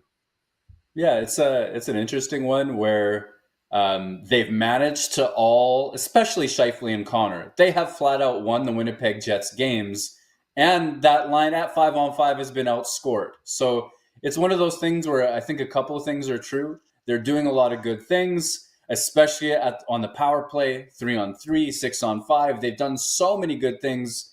A moment ago, I pointed out Kyle Connor's backtracking. Some of the back checking has been really good from that line. There have been plays that, on Scheifele's goal the other day, he comes back and wins a board battle below the Jets goal line, gets it up to Kyle Connor. Kyle Connor eats a series of checks from Noel Acciari, gets the puck up the ice anyways. Mark Scheifele eats a series of checks, gets cross-checked in the teeth, I think, gets up, and then scores the rebound goal. I think it was Miller who took the shot. So they're doing a lot of good things. They're doing a lot of hard plays. They're making them. Gabriel Velarde, he's knocking down pucks in the offensive zone. There's a lot to like and to believe that they're going to score more than they are. And believe you me, on the power play, I think Velarde could already have a few. So, in terms of pointing out that at 5-on-5, they're not clicking at 100%, that's also true because they haven't outscored or dominated flow of possession, specifically as a line all on the ice together, specifically at 5-on-5. And reasons for that, those also exist. That first goal against last night starts when Kyle Connor doesn't get the puck out. And getting the puck out has been an issue for that line this season and last. So, okay, sometimes that happens. Or later on that play in that same goal, Neil Pionk follows the puck carrier away from the net. Somebody's got to drop down and help him out. Pionk gets picked on his way back to the net, so he can't make it. Gabriel Velarde abandons the slot. He's trying to communicate. You can see he's pointing. He's trying to communicate a switch. I think it's Scheifele that's with him on that. And they just don't get that moment right. The pick happens. Also, I think Sandberg gets onto Hellebuyck's pad a bit. So sometimes stuff happens. The second goal they gave up last night, I think that was just a great play by the Blues all around. Sometimes stuff happens, and you're not pointing these things out to say, hey, they've been awful. Those are brutal mistakes. But they are mistakes that have happened often enough so that they give up goals from time to time too. I don't think that they've been a hazard to the Jets' success at 5-on-5. I do think that when I see those charts, the point of how many points they have so far, and okay, the first line's got to be on fire, I think that mislabels some things. It points to power play offense and other ways that they've won the Jets games, but actually they've given up more goals than they've scored at 5-on-5. Hey, big thanks to Stan Scott. Very nice super chat. Appreciate you, Stan. Says, I know that playoff success is obviously the main goal, but I find it sad that often diminishes the regular season successes for many teams. 82 games is hard, and it's fun to cheer for a good team. And, it certainly has been fun following this Winnipeg Jets team for the first 6 games. Tomorrow night, they drop the puck. It's a 9 p.m. Winnipeg time start in Seattle at the Climate Pledge Arena against the Kraken. Murat, before we go, I would be remiss if I didn't ask you about just how wonderful everything was on Sunday. The Jets getting that big win, but the celebration of Brian Little. I know you spoke with him as well. You've got a great, the entire article starts with the little bit, but what will you take away from Sunday and bringing Brian back in, having him lead the team out in full gear, and just how much he seemed to appreciate the love he was getting from everyone here in the Peg? Yeah, just first impression to see him and Matt Frost there with everybody there, and he's at the podium. Is the guy's still in great shape? Looks like a hockey player, really does. And obviously the triathlons that he's really dug into as the years have gone by have sort of kept him with a physical outlet, and clearly he's still an elite athlete. So good for him on that front. I think also, I've spoken to psychologists about this idea, specifically asking about Brian Little and saying, well, what types of things does a person go through when it's not their choice and a career like that gets taken from them? And it's been described to me as maybe they need to mourn a life that they could still be living in a way, a career they could still be having. He could still be in the NHL. The ceremony we saw on Sunday could be what it looked like at his 1,000th game instead of a tribute to a player whose career on the ice has ended, and we'll see what comes next. So I think a lot about that and how difficult a personal journey that must be. And then to know that he's come out of it, certainly still building his post-playing identity. That is going to be a work in progress. But to see all the things and hear about all the things that he's done and the family time that he's put in and the triathlons that he's really competing in and all those sorts of stuff, it makes me happy. I think just for the person, Brian Little, that he is navigating that successfully. And then the final thing and the obvious thing is that the Winnipeg Jets organization, in so many ways, they get moments like that right. And we've seen it time and time again. To see Little on the ice skating, to see his daughter drop the puck, all of those little details, just to have him part of it. I think they celebrated him and tributed him in just first-class ways. And that's not a surprise. It's an element of the organization that has been first class since the moment I've paid any attention at all, since they came back. And Brian Little, I think, is an easy guy to celebrate, and good on them for doing that so well. Yeah, it was a hell of an afternoon and extra fun for the WST crew who was all up there in 316. We'll do it again on November 19th for the return of Paul Maurice. Check out winnipegjets.com/WST to get your tickets and join us for that game and all the WST games of the month. Murat, always an absolute pleasure having you on the program, my friend. Have a great night. Enjoy the game tomorrow, and look forward to more of your great content coming up at theathletic.com. Thanks very much, Thanks for having me. Have a good one. There it is, the one and only Marat Tesh. Marat gets so much love in the chat, and appropriately so. Even just when he came on, I just looked over, and it was all people were fired up for Marat. And listen, these Jets conversations are pretty fun right now. Has everything been perfect? No. Is the record perfect? Yes. And that is a very good thing. And Scott Arniel would be the first to tell you there's still a lot of ways that this team can get better. We'll see if they can keep on stacking up the wins while they try to improve. Tomorrow night, Seattle, the quest for 7-0. Puck drops at 9 p.m. Speaking of cheers to big wins, I would have cheers to last night's win to go 6-0 from our friends at Little Brown Jug. You train day in and day out, learning new techniques, approaching new concepts, and living out the thrill of achieving your goals. Building a craft beer is no different. While you spend your hours on the ice, we spend ours here, brewing our trademark beer. Again, and again. Here's to pushing the status quo and challenging ourselves to build something memorable. 1919 by Little Brown Jug. Hey, great news for Little Brown Jug fans, of which there are many right here in the chat.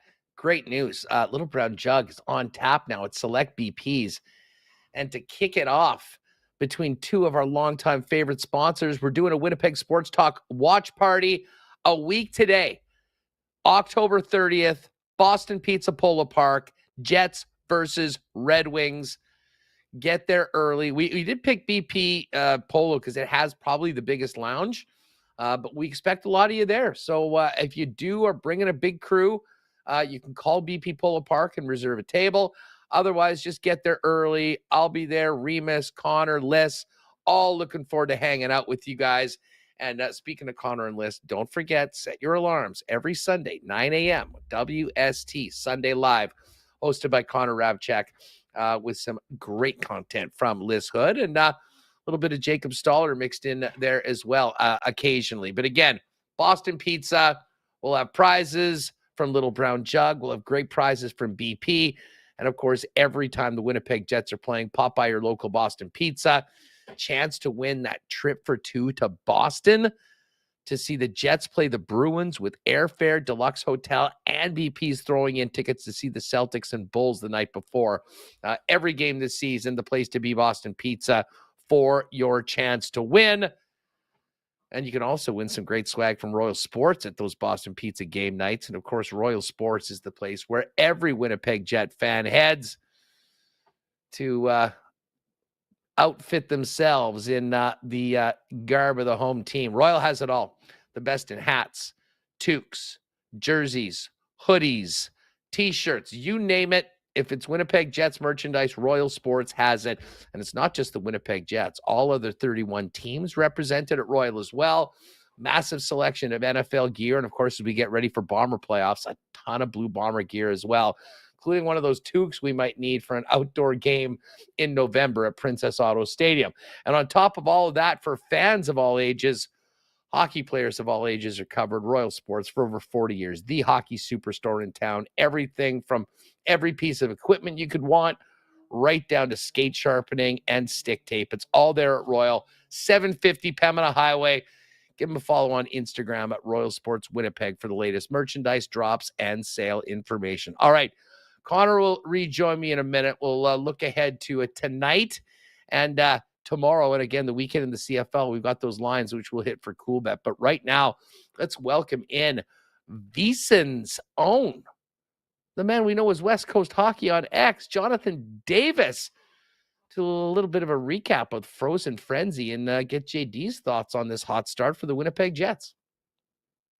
All right, well, still coming over an incredible 16-night Frozen Frenzy last night in the National Hockey League. Thought, what better of a day to welcome in Jonathan Davis, West Coast Hockey, VSiN's NHL analyst. JD, it is great to have you back on Winnipeg Sports Talk. How are you? I'm doing great, Andrew. It's great to be here. Like many of us hockey fans, our heads are spinning after yesterday, and we're welcoming just the one game today.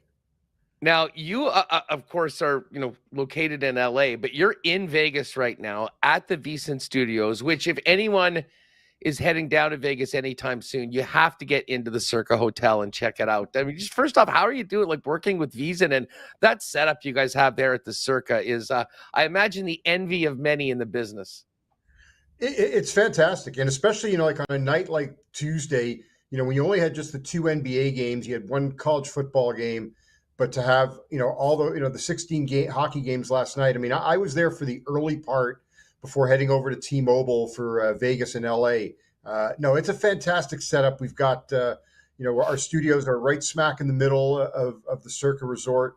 We got the sports book behind us. We've got the world's longest bar, the Long Bar, appropriately named, just to the side of us. It's a great setup. Plenty of TVs. And then if you make your way out to the Stadium Swim, go check that out online if you're not familiar with it. I was there for a football Sunday. I was telling you before we started here. There's nothing better being out at the pool there and taking in, a football Sunday or 16-game NHL frenzy. Well, no doubt. I mean, it certainly was the National Hockey League's night last night. And I would imagine, JD, that this is something that I think we're going to see more of going forward. I think it's a great way to do it, especially at the start of the season. You plan this big Tuesday night. And as you mentioned, there's a couple NBA games, but it was hockey wall to wall from 5 o'clock Central Time right up until 1 o'clock a.m. when the last puck goes there. The buzzer went in that Vegas Kings game. And, as the NHL battles more and more to kind of really stake out their space in, the sports world, this sort of a night, like in a world where people are addicted to NFL Red Zone, I think it's a great way to, for instance, get teams like the Winnipeg Jets that maybe people don't see a lot that are at the top of the standings right now in front of a few more folks. And I say one thing about the Jets, they put together some pretty nice highlights for the Frozen Frenzy last night for people that were watching that weren't aware of what was going on here in Winnipeg. Yeah, I would like to see it, though. I mean, ideally, if you're going to do it on a Friday night or a Saturday night. It's tough on a Tuesday night. It's a work day. It's a school day. So that's the only drawback. And then, now here's the thing. Like, okay, great. If you've from ESPN's standpoint, though, is I listened to an interview that John Buttregras did yesterday, and he's saying, why do people in Canada care? You can't see ESPN, at least not legally, but sure, you still have the center ice package. I would like it to be on a weekend, ideally, when you can get more eyeballs on it. Listen, I hope we do it on a weekend too. It's fun, and certainly, especially for those folks down in Vegas that like to put a little sprinkle on. You had plenty of options. Let me start off with your thoughts on the Jets so far. And I mean, in the circles that you're running in out on the West Coast, are people talking about this hot start, 6-0 right now, the only team without a blemish on the record? Well, I mean, how can you not? And look, truth be told, when I was on VSiN yesterday, I was asked about the Jets, and I said, look, I'm not really sure what to make of them because here they were last week they were about a minute away from this whole narrative changing, until Scheifele scored that tying goal against Chicago. I mean, it would be a different conversation if they didn't come away with that victory. But here at the end of the day, they're not giving up goals. Like, that's the thing that's, to me, it's not just 6-0. It's they're putting the clamps on the opposition. And so, yeah, it's a great start, no question about it. And I'm sure the boys at Hockey Night in Canada would have preferred if the Flames didn't lose to Seattle. We could have potentially had the battle of the unbeatens. But yeah, look, right now everything. Like, I look at the NHL, Andrew, to start the year, and it's like what's supposed to be up is down, and what's supposed to be down is up. And the Jets and Calgary are two teams that were supposed to be, in many people's eyes, on the downside, and they're both up. And hey, it's great for hockey in Canada. I didn't get, and listen, maybe I'm closer to it and somewhat biased here in Winnipeg, but I didn't get that narrative of so many that the Jets, never mind, weren't going to be where they were last year, weren't going to be a playoff team. I mean, you've got Connor Hellebuyck, you've got Morrissey. The Jets had 11 forwards last year that scored in double digits. They were all back. I mean, it wasn't like they had these massive losses. Although, listen, Brendan Dillon, real solid player. He's moved up. It's sort of like, I think there was just so much whiplash from what happened in games 2 through 5 of the Colorado series that a lot of people kind of forgot that this team was 4th overall last year and had 110 points. And for the most part, returned that entire group back, looking to have a better finish to the season, but still have a great regular season and be in that playoff tournament. Yeah, well, look, even if you look at their projected point total coming into the year was 95.5. So 95 is where they sat 2 seasons ago, and that's a 15-point drop-off from last year. So, yeah, I mean, even the odds makers were looking at Vegas, at Winnipeg taking a step back. And look, I was one of them. I mean, I drank that Kool-Aid as well. I thought the loss of Dillon. Now, granted, the losses of Toffoli and Monahan shouldn't be as significant because those were late season additions. I really thought the Jets were going to take a step back this year, but credit to especially up front, that forward group. It's a really hard group to play, and it may be one of the best third lines in the NHL.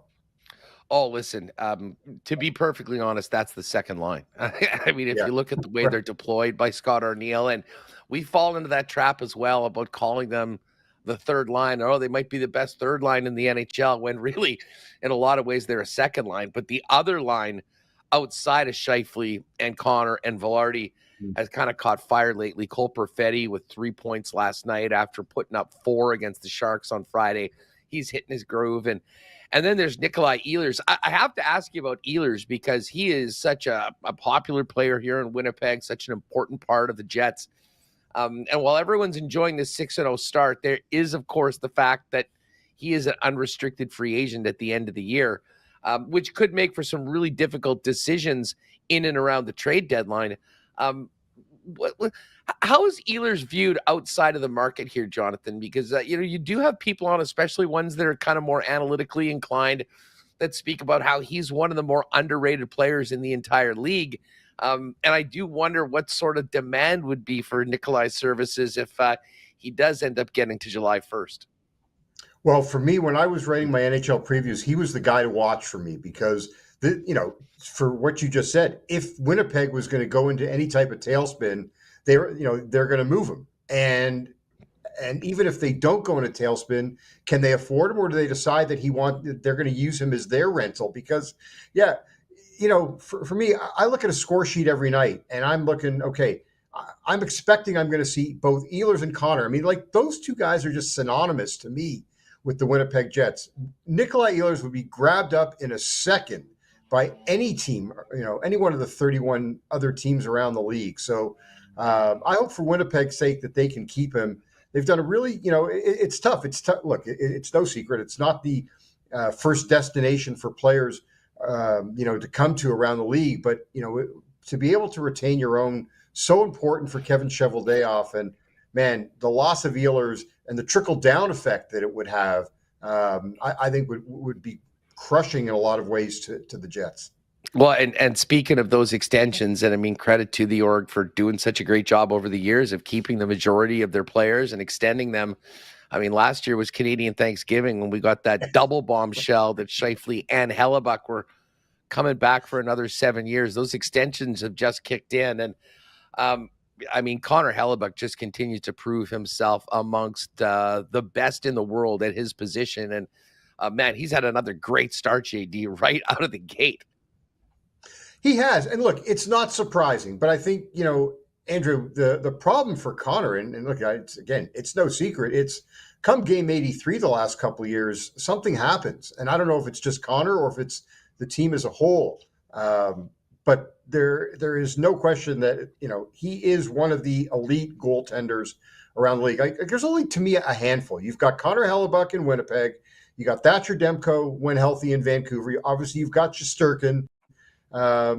You've got Bob. There are not a lot of goalies that are true number ones like, we were used to, back in the day, as we like to say. Well, and even worse, looking ahead to the Four Nations, none of them seem to be Canadian. And that is the one big question we have when we're talking about this best on best tournament. But we'll certainly have time to get to that as we get closer to the holidays and, of course, the new year. Jonathan, let me ask you about some of the other teams around the league. I mean, the Central Division itself has been kind of wild. You mentioned kind of what we thought was down was up and everything's reversed. I mean, Colorado's now got it going a little bit, but man, they've had a tough time in net making a save. And I guess they can breathe a little easier in Nashville after finally getting off the schneid last night with that 4-0 win over Boston. Well, absolutely, because look, hovering, next week was going into Tampa for the Stamkos reunion. Can you imagine if they were needing victory number one and that was where they were going to need to do it? So, yeah, look, last night was an important game for them. They've got I think Columbus and Chicago on the horizon, so they've got a chance to build a win streak here before they get to Tampa. Yeah, look, the big question in Nashville was who's going to be the number 2 center. And that's something that they're still trying to figure out there. Tommy Novak played really well in a lower role for Nashville, but now he's being elevated. They tried Stamkos down the middle. The power play has struggled. I mean, when you've got Stamkos, Marchessault, and Philip Forsberg, and only one puck on the ice, it's been hard to navigate early on for the Predators, but I would expect them to get it figured out. In the case of Colorado, yeah, look, they've now reeled off 3 wins, but let's also remember, I mean, the first 2 wins were San Jose and Anaheim. I mean, it would have been an absolute nightmare if they dropped either one of those games, and they almost got goalied by Anaheim because Lucas Dostal in Anaheim, this guy, Anaheim's got their number 1 goalie, and we can talk about that another time, but last night they got saved. I thought early on, their best player on the ice for Colorado in the first 5 minutes or so was the goalpost. I mean, the Kraken rang one off the goalpost about 10 seconds in, and then hit another. I think it was both Karche and Gord hit goalposts early on. I mean, it looked bleak for Colorado, and then they end up scoring the first goal, and then they got a late goal in the third period, and then were able to put the clamps down. But there's no question early on for the Avalanche, they have had to rely so heavily on the big 3 with Rantanen, Makar, and McKinnon, who going into last night were 3 of the top 6 scorers in the NHL. Yeah, listen, those guys are doing the heavy lifting. They just don't seem to have the depth. And listen, we in Winnipeg saw how deadly Nichushkin can be when he's bought in and actually in the lineup. I mean, he was the jet killer in that first round. I'm fascinated as to the team dynamic when he is out of his suspension, because it's very clear, JD, they need that guy. But when you look at what's happened the last 2 years in the playoffs and the fashion that scenario sort of unfolded, I remember what we heard from some of those players when he was suspended last year during the playoffs. You do wonder how well that kind of works once he is out of the program and out of suspension and back with the Avs. Yeah, I mean, look, it's a bit of a sensitive issue. I mean, he's got demons that he is dealing with, and those are it's a tough thing for him personally. But yes, it's tough for the team because can you trust that he's going to be there when you need him most? Because he hasn't been there when they've needed him most. at the most important time of the year. He is, yes, supremely talented. And so you have no Nichushkin. You've got Jonathan Drouin on IR. You've been still waiting for Gabe Landeskog for 2+ years.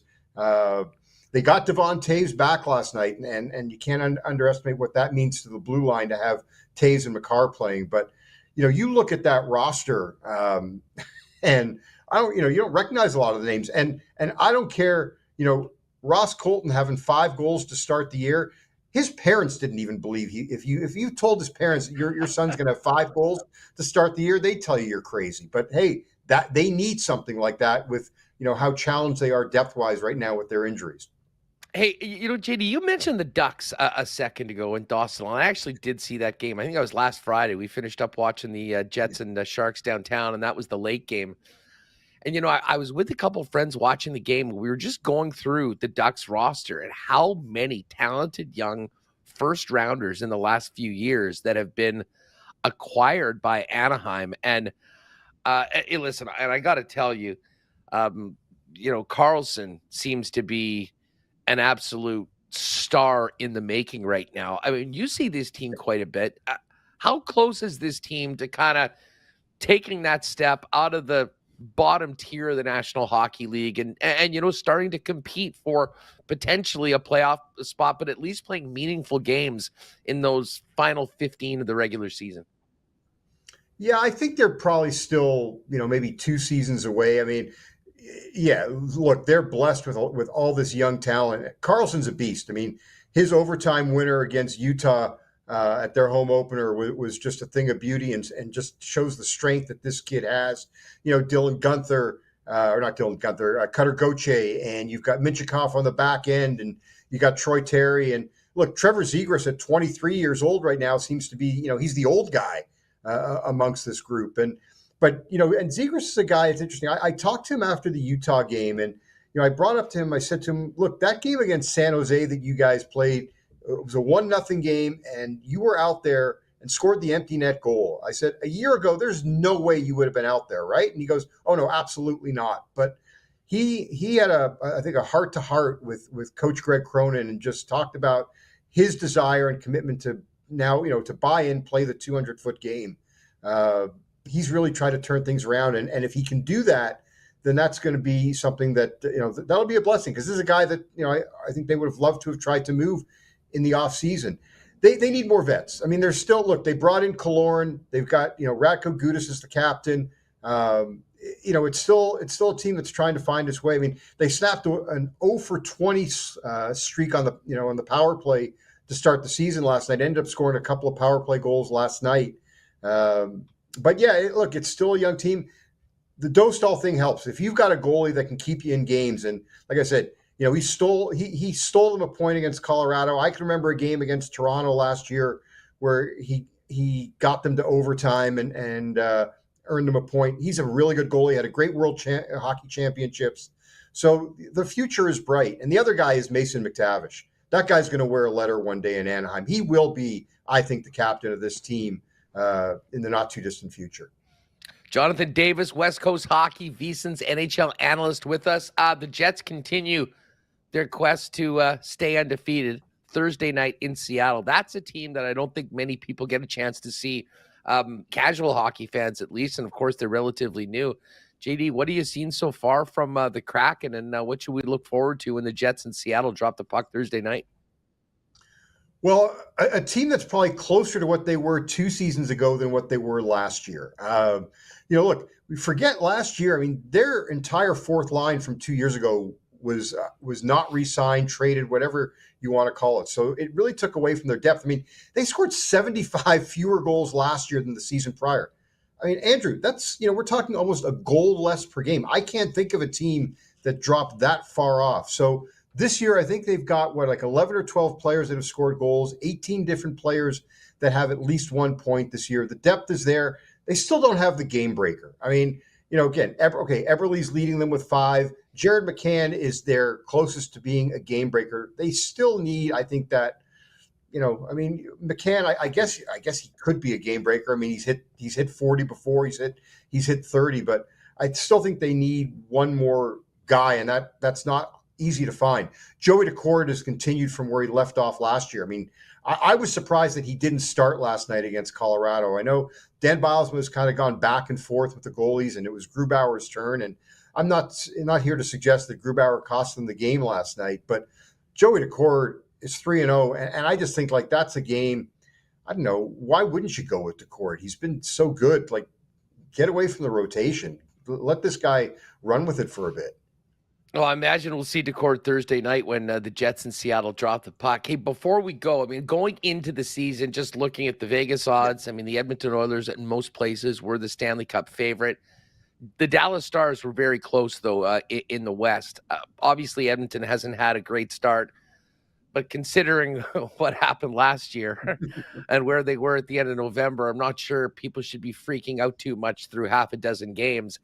In your opinion, JD, you know, through this season and into the playoffs, who's the team to beat in the West? Is it Edmonton? Is it Dallas? Or is it somebody else? Well, no, I'd say it's Dallas. I mean, they've been the most consistent. And you know, it's funny. Last night's game didn't surprise me. I don't know. Like, strictly from a betting standpoint, the Dallas Stars were a minus 150 favorite. I thought that number was low. And I thought, if anything, that's where it opened. I thought it would kind of go up, and it didn't. So for whatever reason, I'm not surprised that they ended up falling in that game 4-2, and Dallas, you know, had that late push and got to within a goal. But I still think they're the deepest team, no question about it. Jim Nill will find a way to get himself, like many teams, another defenseman, because they're not going to be they're a playoff contender with that group right now. I don't think they're a cup contender with that blue line right now.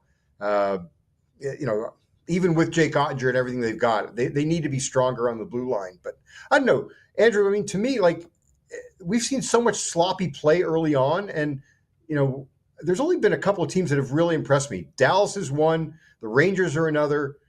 Those two teams right now stand out. Everybody else, I think, is on a second tier. Well, Winnipeg is on a second tier. Yeah, well, I mean, all these points count, and we talk about, you know, how things change, the ups and downs of the season, but getting off to a great start can really help. And, you know, much like the Predators are dealing with, you know, you have a terrible couple weeks to start off, and it takes a long time to get back in. JD, before we go, let me lean into your role with VSiN as the NHL betting analyst. We've only got one game tonight. Flyers and Caps. I'm looking at Philly plus 121, Caps minus 143. Any lean on tonight's sole game in the NHL? Yeah, look, I'd go back with the Capitals tonight. I'd take them on the money line. And for me, I would also take their team total over 3.5. I'm very big on team totals. But look, they get Fedotov in net tonight. He's got 5 NHL games under his belt. I think he's had one of those games where he's given up less than 4 goals. So the Flyers are in a world of hurt right now. That game last night, I mean, look, they gave up the 2 shorties last night, and they only had 8 shots on goal, Andrew, in the final 40 minutes. They've been outchanced in every game but one, the Flyers have this year. And that was the only game they outchanced the opposition, they lost 3-0 to Vancouver. So I think for me, I'll take Washington on the money line, Washington team total over 3.5. And for your bettors, keep in mind, the New York Rangers and Tampa Bay Lightning are 2 of the best teams, if not the best teams in the NHL. If you think they're going to win, play their team total over 3.5. The Rangers have cashed that in all their wins this year. The Lightning have done the same.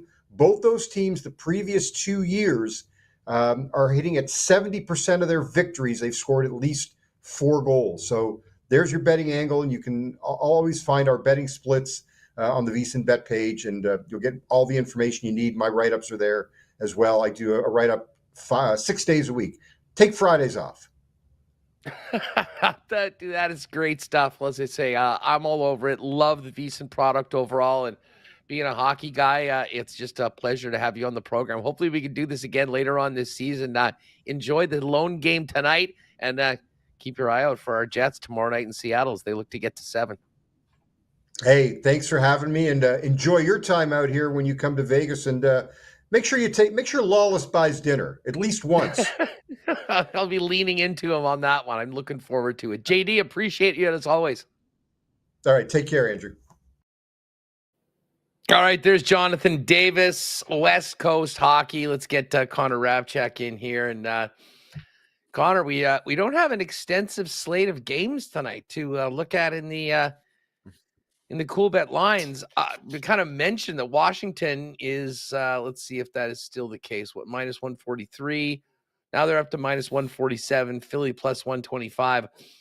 I loved his thought on the Caps team total. I jumped on that, and then I got thinking, Fedotov in net. This feels like an OV night. I think only one goal on the year. Okay. It's time for Mr. Ovechkin to get going. He's 41 away. Do you think that will be Next year? Well, next year, yeah. Well, I'm 41 this year. I think. Well, no, some people were predicting before the year Ovechkin would have some crazy bounce back, but yeah. I mean, listen, I'm here for it, I guess, if it happens.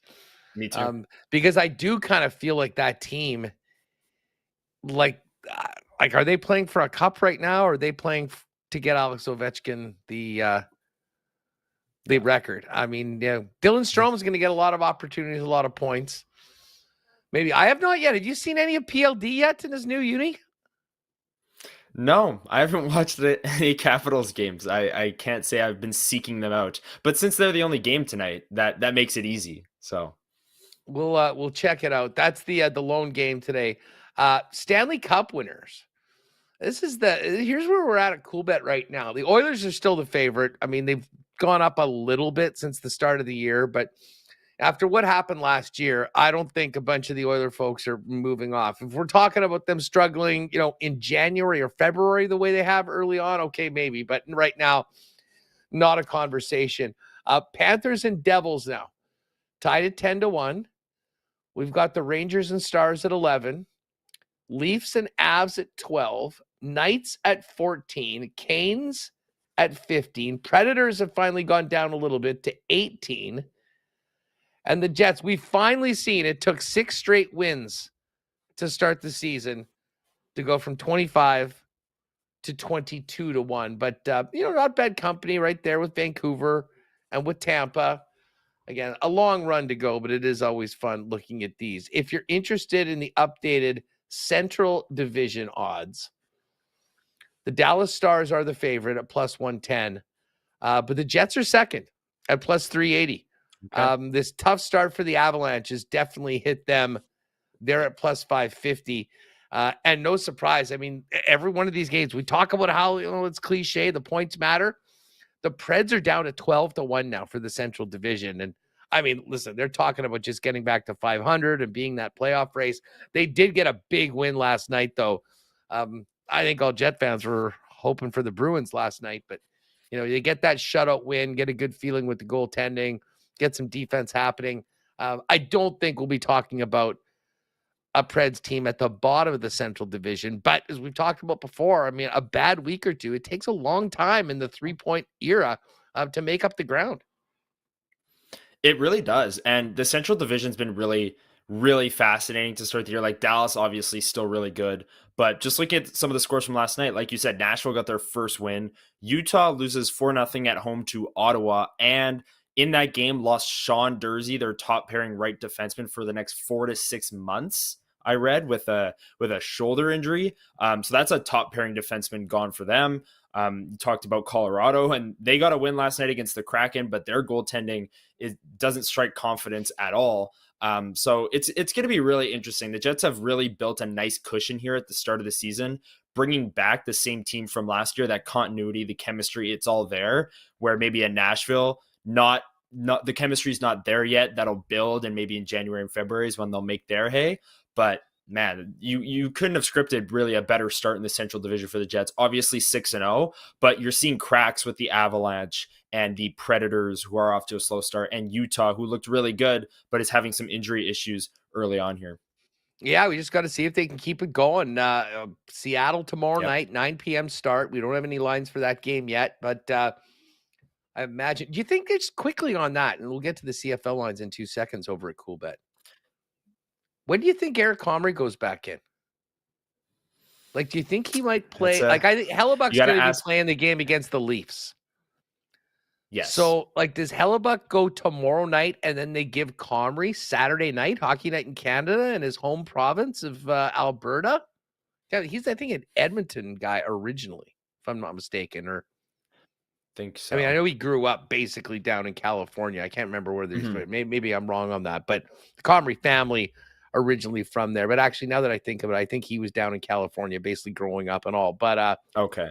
like, I don't think we'll see Hellebuyck run another 4 straight. I don't think. I mean, we know for the next 3 weeks, it's 1 game on, 1 game off.